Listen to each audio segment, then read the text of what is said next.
राज्य के राज्यपाल तमिलसाई सौंदरराजन ने राजभवन में तेलंगाना के विश्वविद्यालयों के कुलपतियों के साथ बैठक की। उन्होंने कहा, राज्य सरकार से दिक्कतों के कारण वह छात्रों से सीधे बात नहीं कर पा रही है। राज्यपाल ने कहा, शिक्षा राष्ट्रीय विकास का स्तंभ है और राजभवन में डिजिटल लाइब्रेरी खोली जा रही है। तेलंगाना के राज्यपाल तमिलसाई सौंदरराजन ने आज राज्य के विश्वविद्यालयों के कुलपतियों के साथ बैठक की। बैठक राजभवन में हो रही है। हालांकि ऐसा लगता है इस बैठक में राज्यपाल तमिलसाई सौंदरराजन, कुलपति और यूजीसी अधिकारियों को आमंत्रित किया गया है। जानकारी है, राज्य उच्च शिक्षा बोर्ड के अधिकारियों को राज्यपाल से निमंत्रण नहीं मिल सकता है।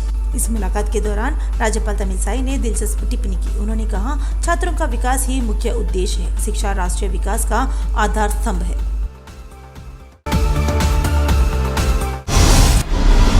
सीएम केसीआर अपने महाराष्ट्र दौरे के तहत सोलापुर पहुंच गए हैं। 2 दिवसीय दौरे के लिए वे 2 विशेष बसों और भारी कारों के काफिले में सड़क मार्ग से हैदराबाद से रवाना हुए। सोलापुर पहुंचे सीएम का बीआरएस नेताओं ने जोरदार स्वागत किया। सीएम केसीआर रात में सोलापुर में रुकेंगे। सीएम आज पंढरपुर के लिए रवाना होंगे। वहां भगवान विठल रुक्मिणी के साथ दर्शन करेंगे। इसके बाद वे सोलापुर जिले के सारकोले गांव में आयोजित एक कार्यक्रम में शामिल होंगे। सीएम की मौजूदगी में जिले के नेता भागीरथ बालके समेत कई नेता बीआरएस पार्टी में शामिल होंगे। उसके बाद वे धाराशिव जिले के एक शक्तिशाली मंदिर तुलजा भवानी देवी के दर्शन और विशेष पूजा करेंगे। इसके बाद वे हैदराबाद लौट आएंगे। सीएम के दौरे के मद्देनजर महाराष्ट्र बीआरएस नेताओं ने भारी इंतजाम किया है। सीएम के साथ मंत्री, विधायक और वरिष्ठ बीआरएस नेता भी है।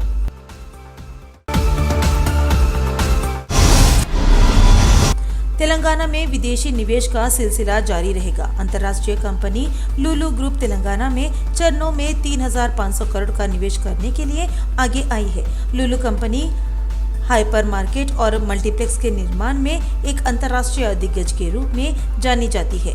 यह अबू धाबी में अपने केंद्र के साथ विश्व स्तर पर कारोबार करना जारी रखता है। मंत्री केटीआर ने कहा, उन्हें खुशी है कि एक विश्व स्तरीय कंपनी हैदराबाद में निवेश के लिए आगे आई है। तेलंगाना राज्य हर क्षेत्र में देश में अग्रणी है। विश्व स्तरीय संस्थानों के साथ साथ तेलंगाना का भी विकास होगा। उन्होंने कहा, दुनिया की सबसे बड़ी सिंचाई परियोजना तेलंगाना राज्य में है। राज्य में लुलु कंपनियों की स्थापना से तेलंगाना पर्यटन बढ़ने की उम्मीद है।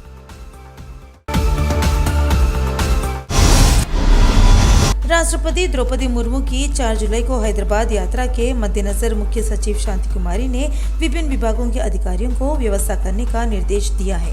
डॉक्टर BR अम्बेडकर ने सचिवालय में राष्ट्रपति के दौरे की तैयारियों को लेकर विभिन्न विभागों के वरिष्ठ अधिकारियों के साथ एक समन्वय बैठक आयोजित की।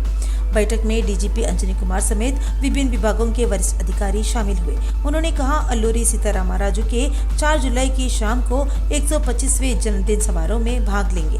राष्ट्रपति के दौरे की व्यवस्थाओं को लेकर विभिन्न विभागों के अधिकारी आपस में समन्वय बनाकर कार्य करेंगे। उन्होंने कार्यक्रम के मार्गों में सड़क की मरम्मत और बैरिकेडिंग करने का कहा। इस दौरे के दौरान पुलिस अधिकारियों को व्यापक इंतजाम करने का आदेश दिया गया। निरंतर बिजली आपूर्ति, चिकित्सा टीमों की नियुक्ति और उचित स्वच्छता कार्यक्रम का सुझाव दिया गया है। सीएस ने सभी विभागों के अधिकारियों के साथ समन्वय स्थापित कर प्रोटोकॉल का पालन करते हुए बिना किसी कमी के राष्ट्रपति के दौरे को सफल बनाने का अनुरोध किया।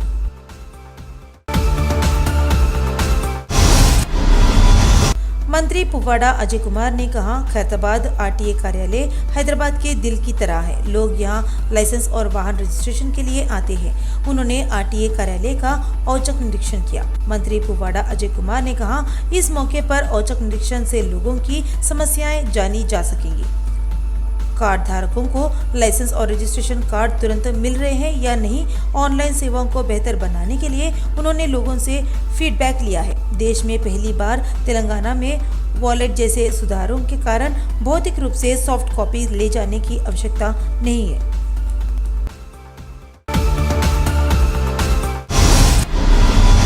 राज्य योजना आयोग के उपाध्यक्ष बी विनोद कुमार का मानना है, तेलंगाना राज्य ने कीर्तिमानों के साथ देश की जनता को अपनी ओर आकर्षित कर रहा है। इस हद तक वह राष्ट्रीय सामाजिक विज्ञान अध्ययन केंद्र ICSSR-SRC के स्वर्ण जयंती समारोह के हिस्से के रूप में उस्मानिया विश्वविद्यालय परिसर में इस महीने की 28 तारीख तक आयोजित राष्ट्रीय सम्मेलन में मुख्य अतिथि थे। उन्होंने तेलंगाना राज्य की सरकारी नीतियों, विकास और सामाजिक समूहों के सशक्तिकरण के अनुभवों पर चल रहे सम्मेलन में भाग लिया। विनोद कुमार ने कृषि, शिक्षा, सामुदायिक व्यावसायिक योजनाएं, महिला सशक्तिकरण, सिंचाई, बिजली व वन विकास समेत विभिन्न योजनाओं के बारे में विस्तार से बताया। उन्होंने कहा, तेलंगाना बिजली की कमी से सरप्लस राज्य बनकर उभरा है। उन्होंने स्पष्ट किया, तेलंगाना भारत का नया धान का भंडार बन गया है। उन्होंने आशा व्यक्त की, तेलंगाना राज्य आने वाले दिनों में सामाजिक और आर्थिक विकास में नए मानक स्थापित करेगा।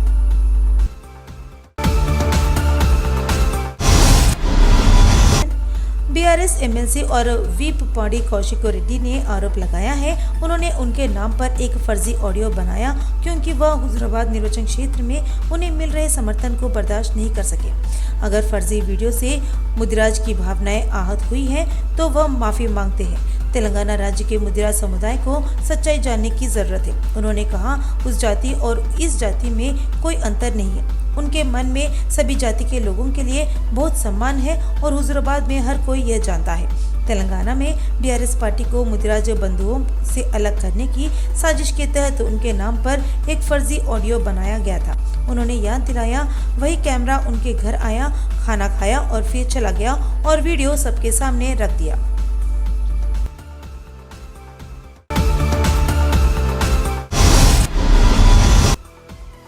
प्रदेश में भगवा परचम लहराने के लिए बीजेपी धीरे धीरे अपनी रफ्तार बढ़ा रही है। हाल ही में अलकमान ने केंद्रीय मंत्री किशन रेड्डी, ईटला राजेंद्र, कोमट रेड्डी, राजगोपाल रेड्डी को दिल्ली आने का आदेश दिया और हाल ही में बीजेपी प्रदेश अध्यक्ष बंडी संजय को दिल्ली आने का आदेश दिया है। इसके साथ ही बंडी संजय ने जल्दबाजी में अपने सभी कार्यक्रम रद्द कर दिए और दिल्ली के लिए रवाना हो गए। बीजेपी के राष्ट्रीय नेतृत्व की बीजेपी नेताओं से लगातार हो रही बातचीत के पीछे क्या राज है, यह साफ नहीं हो पाया है। जैसे जैसे तेलंगाना में चुनाव नजदीक आ रहे हैं, नेताओं के साथ बैठकों के सिलसिले को राजनीतिक महत्व मिल गया है। खबर है, बंडी दिल्ली जाकर कई केंद्रीय मंत्रियों से मुलाकात कर रहे हैं। यह स्पष्ट करने की जरूरत है, कौन किससे मिलेगा। भाजपा का राष्ट्रीय नेतृत्व, जिसने तेलंगाना को दक्षिण का प्रवेश द्वार तय किया था, कर्नाटका में सत्ता खो बैठा। इसके साथ ही दक्षिण को राज्य में बीजेपी की मौजूदगी संदिग्ध हो गई है। दिलचस्प बात यह है, इतने दिनों तक चुप रहने वाला राष्ट्रीय नेतृत्व अचानक तेलंगाना पर ध्यान केंद्रित कर रहा है और नेताओं के साथ लगातार बैठकें कर रहा है।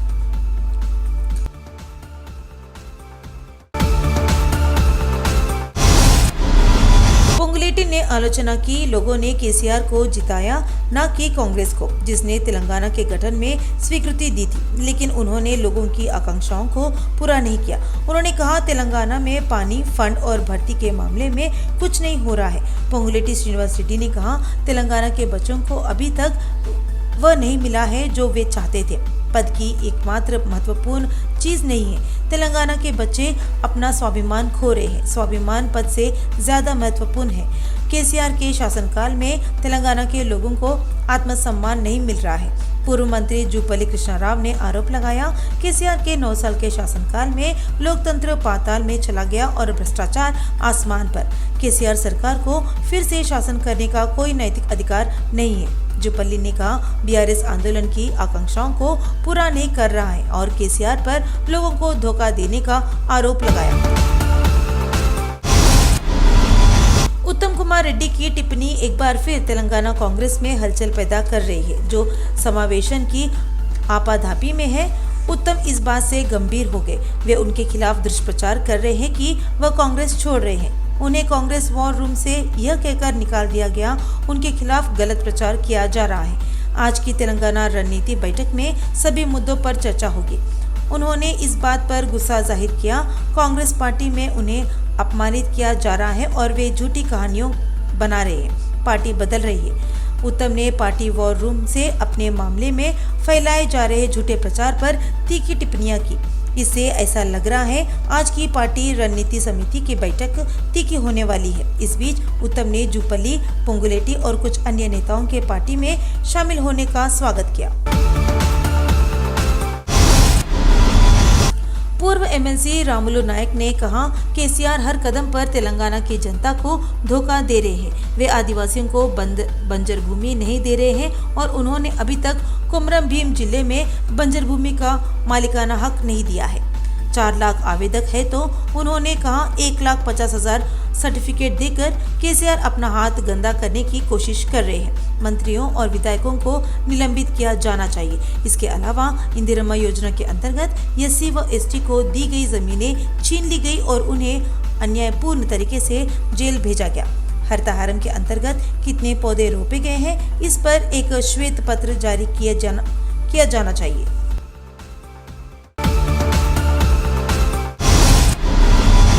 लोगों के लिए बेहतर प्रशासन देने हेतु ग्रेटर हैदराबाद सिटी की डिप्टी मेयर मोते श्रीलता शोभन रेड्डी और बीआर श्रम विभाग के अध्यक्ष मोते शोभन रेड्डी ने तारनाका डिवीजन वार्ड कार्यालय का उद्घाटन किया। डिप्टी मेयर मोते श्रीलता शोभन रेड्डी नगर पालिका मंत्री केटीआर हैदराबाद शहर की समस्याओं को तुरंत हल करने के इरादे से हैदराबाद शहर में 150वें डिवीजन में वार्ड कार्यालय स्थापित करना चाहती है। उन्होंने कहा, प्रशासन को लोगों के लिए और अधिक सुलभ बनाने के उद्देश्य से तारनाका वार्ड कार्यालय का उद्घाटन इस कार्यक्रम के हिस्से के रूप में किया गया था।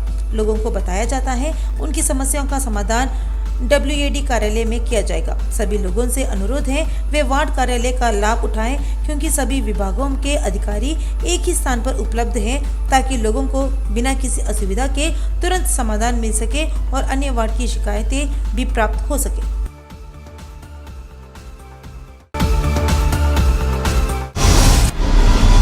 बजरंग दल के नेताओं ने चेतावनी दी है, गायों की अवैध आवाजाही रोकी जानी चाहिए। बजरंग दल और विहिप कार्यकर्ताओं मांग करते हुए कहा, अवैध रूप से गायों को बुचड़खाने ले जाने वालों को गिरफ्तार कर उनके खिलाफ कार्रवाई की जानी चाहिए। विहिप बजरंग दल के नेताओं ने DGP अंजनी कुमार से मुलाकात कर सौंपी याचिका। तेलंगाना बजरंग दल से संयोजक शिवरामुलु ने आरोप लगाया, पुलिस उन लोगों के खिलाफ कार्रवाई नहीं कर रही है जो बकरीद मनाने के लिए अवैध रूप से गायों को ले जा रहे हैं। कहा जा रहा है वे सुप्रीम कोर्ट के फैसले की भी अवहेलना कर रहे हैं। MIM नेता मशीन की सहायता से गाय का दूध निकाल रहे हैं। उन्होंने चेतावनी दी, अगर राज्य सरकार और पुलिस ने गोरक्षा पर अपना रुख नहीं बदला तो वे पूरे राज्य में बंद का आयोजन करेंगे। अगर वे अवैध रूप से गायों की आवाजाही नहीं रोकेंगे तो उनके साथ अपने अंदाज में कार्रवाई की जाएगी। हालांकि उन्होंने अवैध रूप से गायों की आवाजाही को रोकने को दृढ़ निश्चय किया।